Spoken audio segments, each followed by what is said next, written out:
Good evening, everyone. Our next topic is conservation of resources. Conservation means होता है बचाना, resources जो भी हम संसाधन आज यूज़ कर रहे हैं, नेचर ने जो भी resources हमें दिए हैं, हमारी ड्यूटी बनती है कि हम उन resources को वाइजफुली यूज़ करें विदाउट वेस्टिंग, और आने वाली जो फ्यूचर जनरेशन है उनके लिए भी हम उनको बचा कर रखें। तो यहाँ कंजर्वेशन के बारे में ही हम रीड करेंगे। We must consume our natural resources judicially, save them from wastage and protect them for future generation. It simply means that we must conserve our valuable resources. यहाँ पर कहा गया है कि जो नेचुरल रिसोर्सेज हैं उन्हें हमें बहुत सावधानी पूर्वक यूज़ करना चाहिए बिना किसी वेस्टेज के, और हमें फ्यूचर जनरेशन जो है, हमारी आने वाली जो जनरेशन है, उनके लिए भी हमें प्रोटेक्ट करना चाहिए, उन्हें बचा कर रखना चाहिए। सिंपली देखें तो हमें जो भी वैल्यूबल रिसोर्सेज हैं, मतलब जो भी रिसोर्सेज हमें नेचर ने दिए हैं वो बहुत ही वैल्यूबल हैं, ठीक है, और उन्हें हमें बचा कर रखना चाहिए फ्यूचर जनरेशन के लिए। Conservation includes both protection and rational use of natural resources. Conservation के अंदर दोनों ही चीज़ें आती हैं कि जो भी रिसोर्स हमें मिले हैं उन्हें हम प्रोटेक्ट भी करें, और रैशनल यूज़ मतलब जितना हमें नीड है उतना ही हम उनको यूज़ करें बिना किसी वेस्टेज के। Okay, earth natural resources are either non renewable. Earth पर जो भी नेचर ने रिसोर्सेज दिए हैं जो अवेलेबल हैं वो नॉन रिन्यूएबल भी हो सकते हैं और रिन्यूएबल भी हो सकते हैं। नॉन रिन्यूएबल में आ जाते हैं मिनरल्स, ऑयल, गैस, कोल, और रिन्यूएबल में आ जाते हैं water, timber, fisheries and agriculture crops. The combination of growing population and increasing level of resource consumption is degrading and depleting the natural resource base.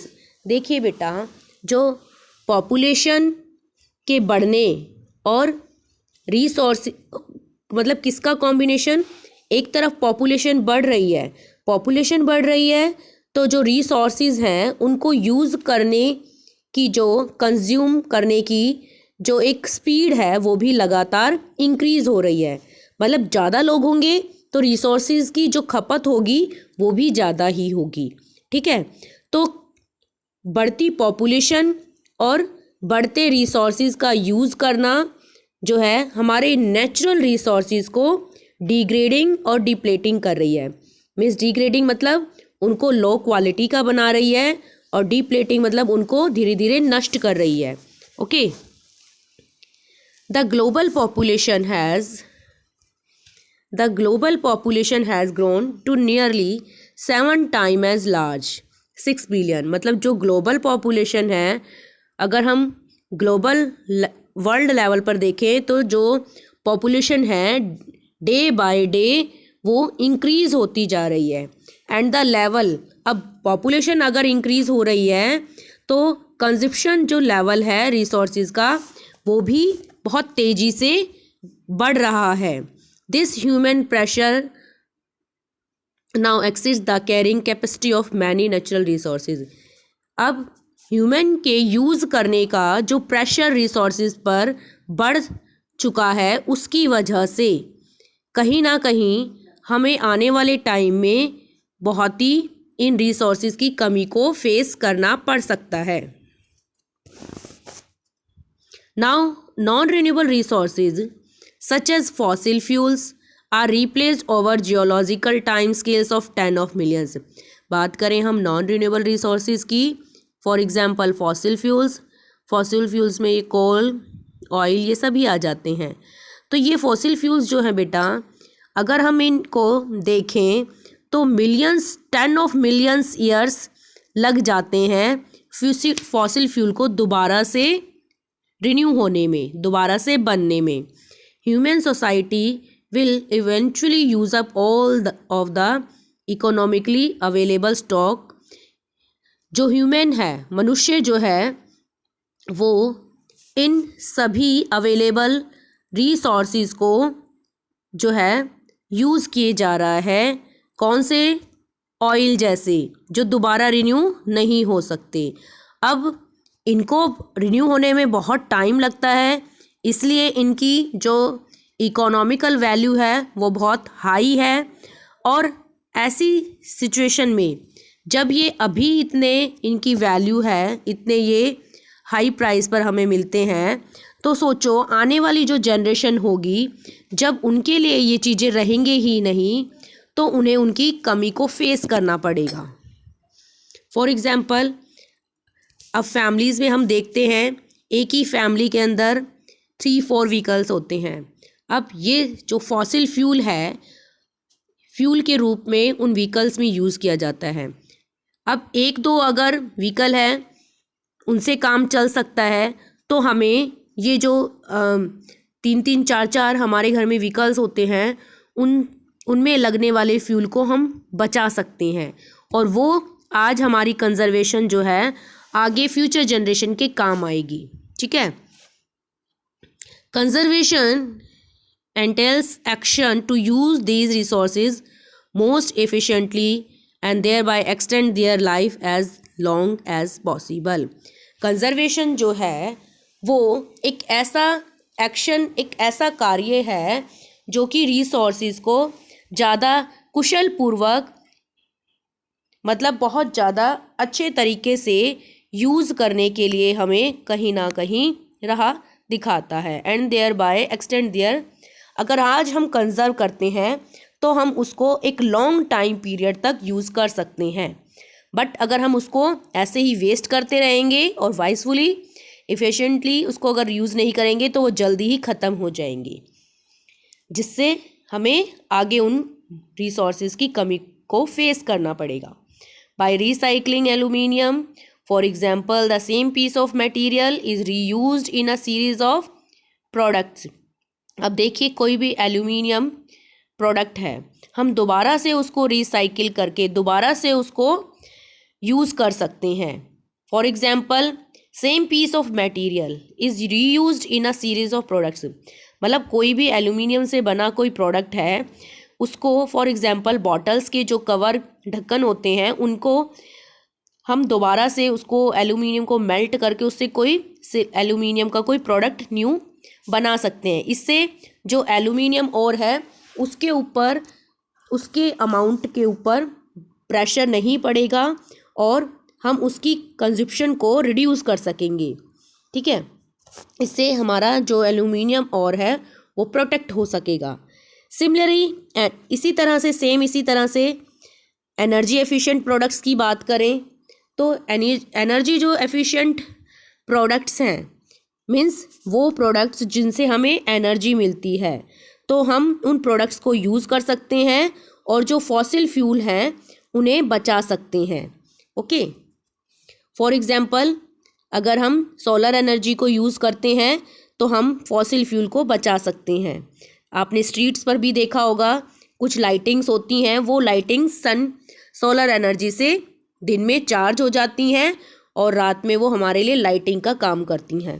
तो इसी तरह से हम कुछ एनर्जी देने वाले ऐसे नेचुरल प्रोडक्ट्स को यूज़ कर सकते हैं जो रिन्यूएबल हैं। एक बार अगर हमने उनको यूज़ कर लिया, दोबारा भी यूज़ कर सकते हैं। तो वो एनर्जी गिविंग प्रोडक्ट्स जो हैं फॉसिल फ्यूल को कंजर्व कर सकते हैं। ओके,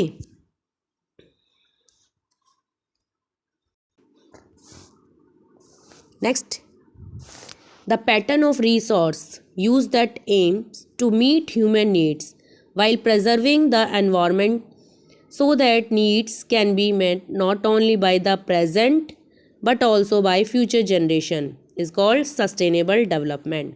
नेक्स्ट आता है सस्टेनेबल डेवलपमेंट। क्या होता है सस्टेनेबल डेवलपमेंट?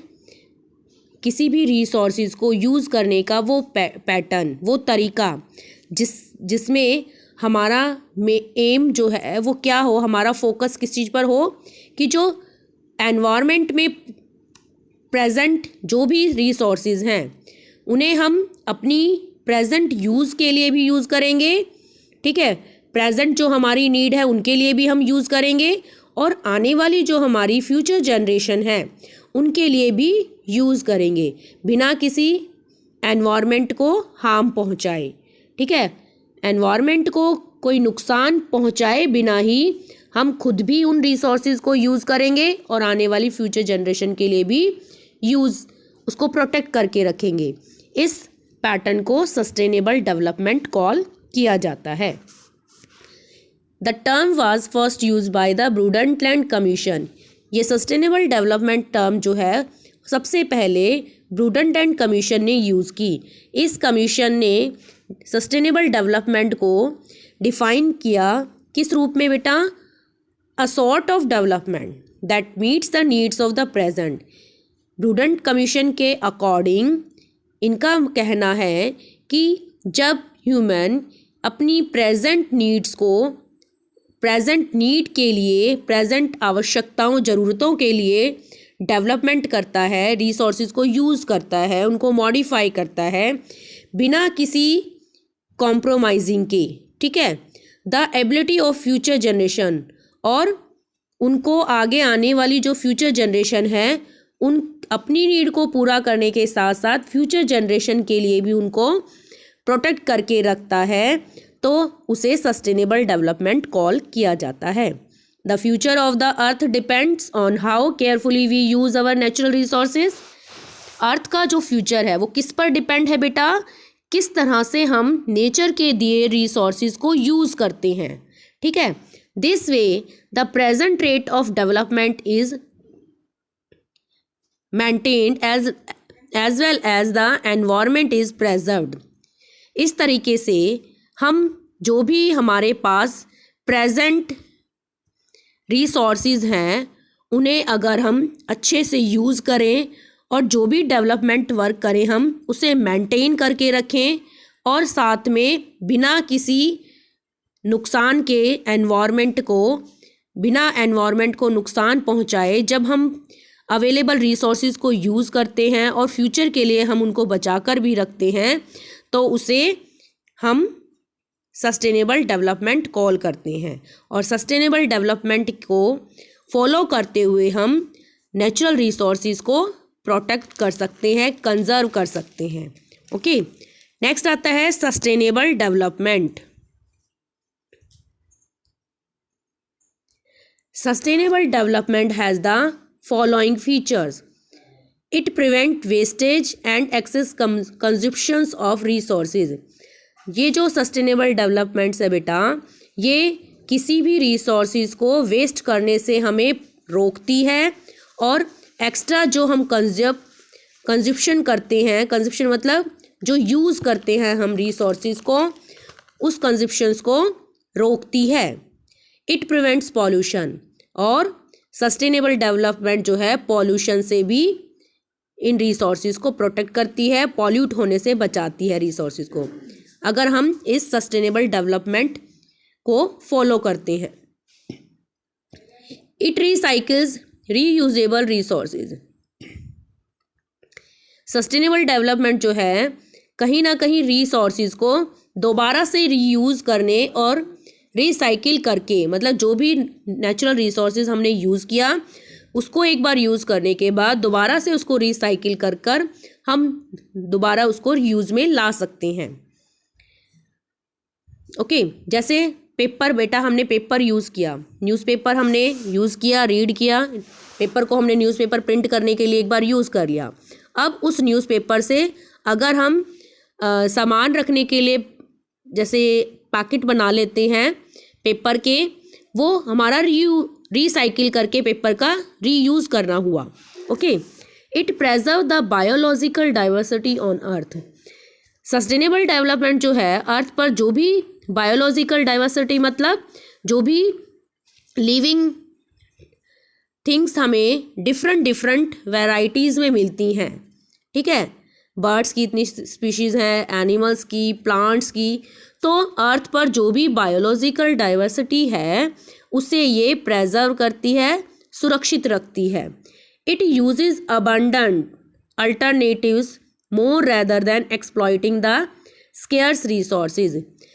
ये जो सस्टेनेबल डेवलपमेंट है, जिन रिसोर्सेज की कमी है उनको ज़्यादा एक्सेस में यूज़ करने से रोकती है और उसके बदले उन रिसोर्सेज के कोई अल्टरनेटिव्स ढूंढने के लिए हमें कहीं ना कहीं मोटिवेट करती है। ठीक है, अब आता है international union for conservation of nature. International IUCN जो है बेटा एक इंटरनेशनल ऑर्गेनाइजेशन है जो कि नेचर को कंजर्व करने और सस्टेनेबल यूज़ पर फोकस करती है। ठीक है, IUCN क्या है? एक ऑर्गेनाइजेशन है वर्ल्ड लेवल पर जो कि नेचुरल जो रिसोर्सेज है उन्हें कंजर्व करने और सस्टेनेबल को फॉलो करने के लिए हमें गाइड करती है।